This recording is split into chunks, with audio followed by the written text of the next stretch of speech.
एक धर्म नाम का बड़ा ही ज्ञानी पंडित रहता था। एक दिन उसके माँ ने अपने मित्र से कहा कि मिलने की इच्छा उत्पन्न हुई। उसका मित्र गांव से वहाँ से कई मील दूर रहता था और रास्ते में और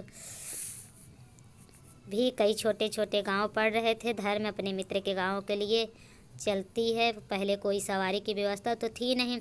ज़्यादातर लोग एक दूसरे गांव के लिए पैदल ही सफ़र करते थे। धर्म भी मित्र से मिलने के लिए पैदल ही चल दिया। चलते चलते रास्ते में एक बड़ा ही हष्ट-पुष्ट आदमी मिला। हुआ व्यक्ति कहीं जा रहा था। उसने सोचा कि चलो इसी आदमी के साथ कहीं चलते हैं, जाते हैं। बोलते बतलाते जाएंगे तो सफ़र बड़ा आसान हो जाएगा। अब तो धर्म के साथ वो आदमी भी साथ हो लिया। धर्म पंडित ने उस आदमी से पूछा, भैया आपका क्या नाम है? तो उसने बताया कि उसका नाम कालेश्वर है। अजीब लगा, फिर सोचा नाम से क्या है, नाम तो लोगों के अजीब अजीब होते ही हैं। अब दोनों आपस में बातचीत करते हुए आगे को बढ़ने लगे। कुछ ही देर चलने पर एक छोटा सा गांव आता है। कालेश्वर ने कहा, मित्र मुझे कुछ ज़रूरी काम से इस गांव में जाना है। तुम तब तक आगे चले जाओ, तुम्हें आगे मिल जाएंगे। ठीक है मित्र, आगे तुम्हारी प्रतीक्षा करूँगा।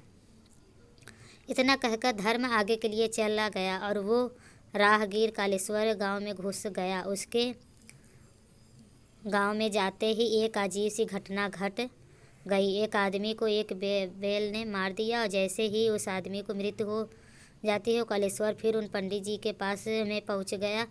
मैं साथ साथ फिर आगे बढ़ाने लगी। कुछ देर चलने पर उन्हें फिर एक गांव नज़र आया। वहाँ से बाहर एक मंदिर था। उन्होंने मंदिर पर ठहर कर जलपान किया। इस मंदिर पर ठहरने के का विचार बना क्योंकि रात्रि होने वाली थी। धर्म के मित्र का गांव काफ़ी दूर था। सोचा क्यों न रात इसी मंदिर पर बिता लेते हैं। कालेश्वर ने कहा, ठीक है मित्र, जैसा आप उचित समझो।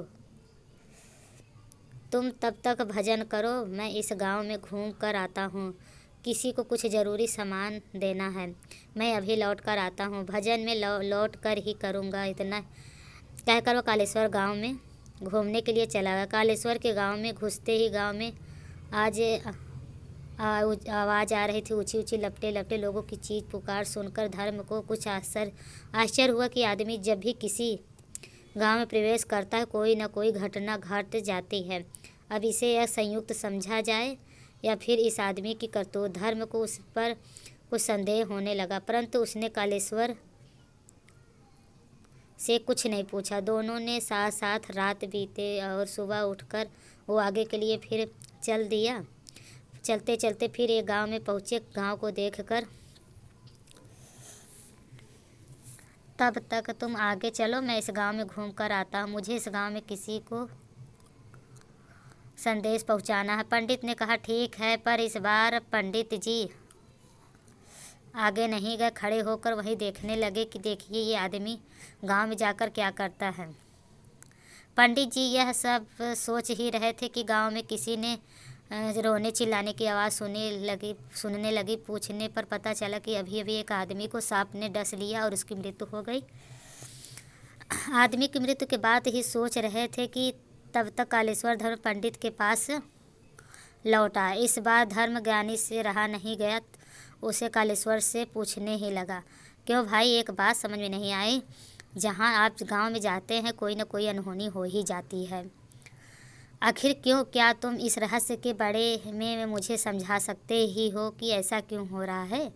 कालेश्वर ने मुस्कुराकर जवाब दिया, पंडित जी महाराज, आप मुझे बड़े ज्ञानी और धर्मात्मा मालूम पड़ते हैं, इसलिए मैं आपके साथ चला आया, क्योंकि ज्ञानी और सज्जन लोगों को ही संग करना चाहिए। मुझे बड़ी हैरानी हो रही है कि आप मेरे बड़े में अभी तक नहीं समझ पे कि मैं कौन हूँ। धर्म खाने लगा, मित्र, आपके कार्यकलापों को देखकर मैं समझ तो रहा हूँ, परंतु कोई शंकाएं हैं जिनके विषय में मैं आपसे जानना चाहता हूँ। आप वास्तविकता में कौन है? तब कालेश्वर कहता है कि महाराज, मैं यमराज का दूत हूँ और अपने स्वामी की आज्ञा से उन लोगों के प्राण का हरण करता हूँ जिनकी आयु पूरी हो चुकी है। यमदूत का परिचय जानकर पंडित जी घबराने लगे। दर्शन बंधु पंडित ने अपने आप को संभाल और कुछ हिम्मत करके पूछने लगे, कालेश्वर, यदि आप वास्तव में यमराज के यमदूत हो तब यह जानता है कि अगली मृत्यु किसकी है,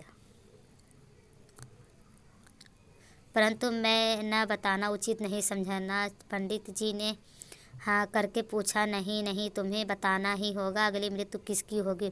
तब यह यमदूत बोला, मित्र, अगली मृत्यु तुम्हारे उस मृत्यु को होने वाली है जिससे तुम मिलने जा रहे हो, और आश्चर्य की बात ये है कि उसके मृत्यु का मध्य तुम ही बनोगे।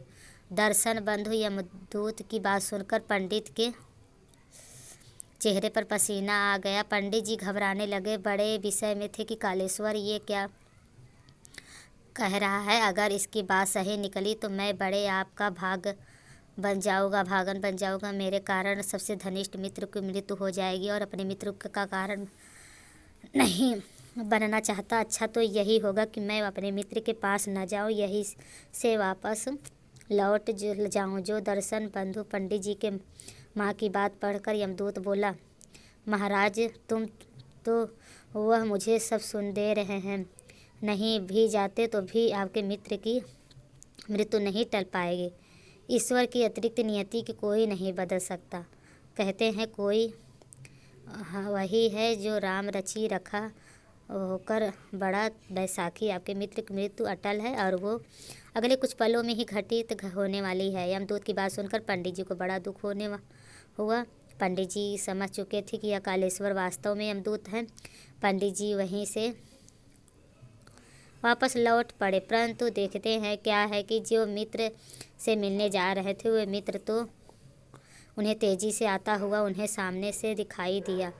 वो अपने बचपन के मित्र धर्म को देखकर बड़ा प्रसन्न हुआ। वहाँ उनकी बड़ा पंडित जी के पास पहुँचने ही उसकी मृत्यु हो गई। पंडित जी बड़े आश्चर्यचकित थे कि ऐसा कैसे हो गया। तब यमदूत ने बताया कि महाराज, तुम्हारा मित्र पिछले गांव से ही तुम्हारा पीछा कर रहा है। उसने तुम्हें आवाज़ भी लगा, पर दुर्भाग्य से वो गूंगा था, इसलिए उसकी आवाज़ तुम नहीं सुन पाए। तुम तक पहुंचने के लिए पूरी शक्ति आगे बढ़ रहा था। बुढ़ापे का शरीर था, इसलिए हृदय हाथ के कारण तुम्हारे मित्र की मृत्यु हो गई। उसकी मृत्यु की वजह तुम ही हो। दर्शन बंधु, अब पंडित जी को पूरी तरह विश्वास हो गया था कि कालेश्वर एक यमदूत ही है, लोगों को प्राण लेने के लिए ही पृथ्वी पर भटक रहा है। धर्म पंडित जानता था कि मृत्यु पर किसका कोई जोर नहीं चला। एक दिन एक सबको मरना है। चाहे पंडित जी ने सोचा, जब ये यमदूत तो अपनी ऋतु के बड़े से बड़े कालेश्वर लेट हूँ कि मैं कम मरूंगा, कैसे मरूंगा। पंडित जी ने पूछा, कालेश्वर, मेरे एक बात समझ नहीं आई। जब मेरे मित्र की मृत्यु निश्चित थी तो आप शुरू से मेरे साथ क्यों चल रहे थे।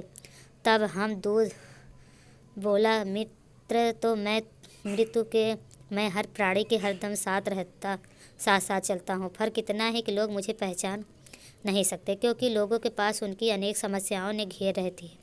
इसलिए मैं किसी अन्य विषय, वस्तु और घटनाओं के बारे में नहीं सोचते भी। कर्मों से कर्म इतने लिपटे रहते हैं कि अपनी मृत्यु को भी नहीं देख पाती, जो कि हरदम उनके साथ सुई की तरह घूमती रहती है। पंडित जी बोले, यमदूत, क्या तुम्हें पता है कि मेरी मृत्यु कब होगी और कैसे होगी। तब यमदूत बोला, है मित्र, वैसे तो मुझे किसी मृत्यु के बताने का अधिकार नहीं है, क्योंकि लोग अपनी मृत्यु का समय और स्थिति जान लेते हैं तो व्यथित हो। लेकिन यदि तुम पूछ रहे हो तो सुनो, तुम्हारी मृत्यु में अभी 6 माह तक वक्त है। किसी दूसरे राजा के राज्य में तुम्हें फांसी दी जाएगी, और आश्चर्य की बात यह है कि वो फांसी तुम स्वीकार करोगे। दर्शन बंधु धर्म पंडित की मृत्यु बताकर यमदूत वहाँ से चला गया।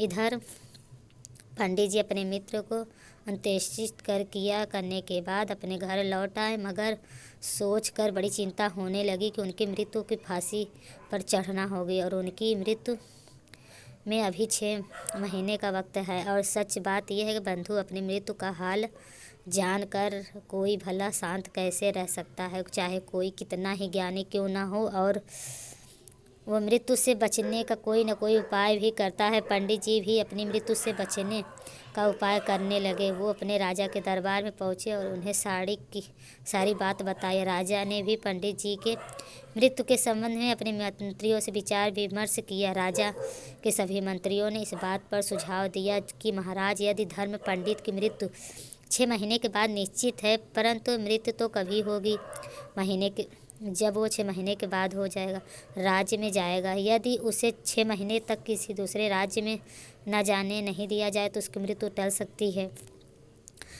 बंधु मंत्रियों का सुझाव राजा को खूब पसंद आया। राजा ने धर्म पंडित को रहने के लिए व्यवस्था अपने महल में ही करवा दी और सबसे कह दिया कि कोई भी धर्म पंडित से मिलने नहीं जाएगा। पंडित जी स्वयं चाहे कहीं भी घूम फिर सकते हैं। दर्शकों को राजा के आदेश का अनुसार कोई भी पंडित जी के पास नहीं जाता था। पंडित जी भी डर के मारे कहीं भी नहीं जाते थे। धीरे धीरे पंडित जी की मृत्यु का समय निकट आता गया। एक दिन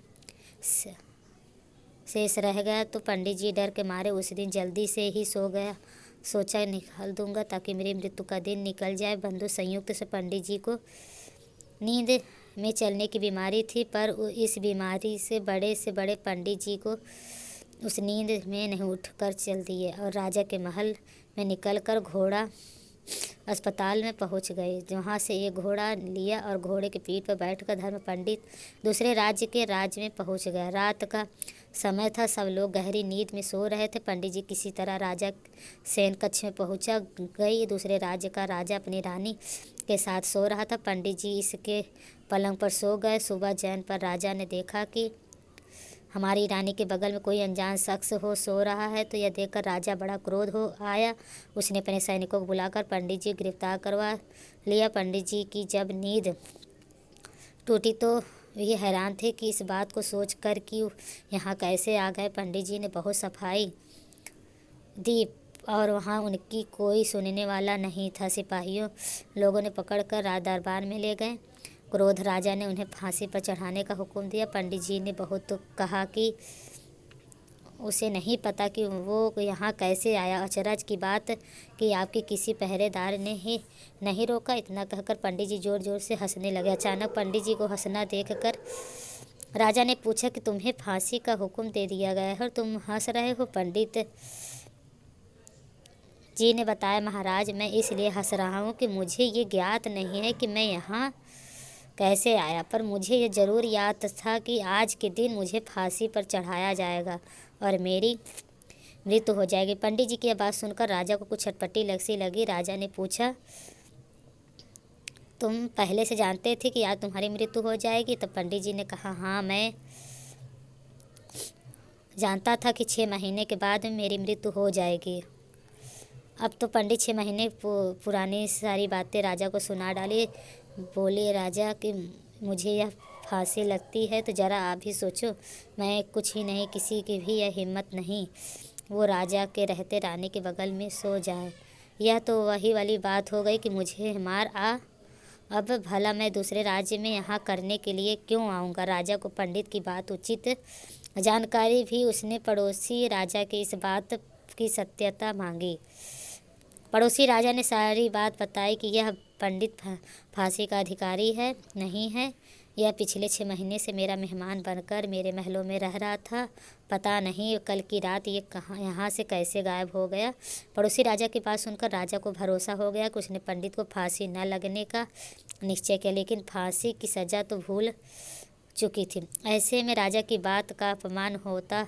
राजा बड़ा धर्म में संकट फंसा था कि क्या करें। तब मंत्रियों ने सुझाव दिया कि महाराज, इस पंडित को आप कच्चे सूत के आगे में फांसी लगा दो। आपका वचन भी झूठ नहीं होगा, पंडित जी की जान भी नहीं जाएंगे कि आप जब उसने सुना कि उसे कच्चे सूत के धागे से फांसी लगे जाएगी तो वह खुशी खुशी फांसी पर चढ़ने के लिए तैयार होगा। धर्म को जब फांसी लगी तो सूत का जो फंदा था वो टूट गया, पर उसके गले में घुस चला गया, जिससे उसकी मृत्यु हो गई। सब लोग इस घटना से बड़े हैरान थे कि यह सब कैसे हो गया। तब समझ में आया कि मनुष्य चाहे कुछ भी कर ले पर नियति से पर नहीं कर सकता, क्यों जो जो उसके जीवन में घटित होता है उससे विधाता ने पहले ही निश्चित कर दिया होता है, उसमें किसी का कोई जोर नहीं चला। हमारे जीवन में जो भी कमियां नज़र आई है हमारे मृत्यु को ध्यान से रख कर नियुक्त की जाती है। दर्शन बंधु, कहानी कैसे लगी?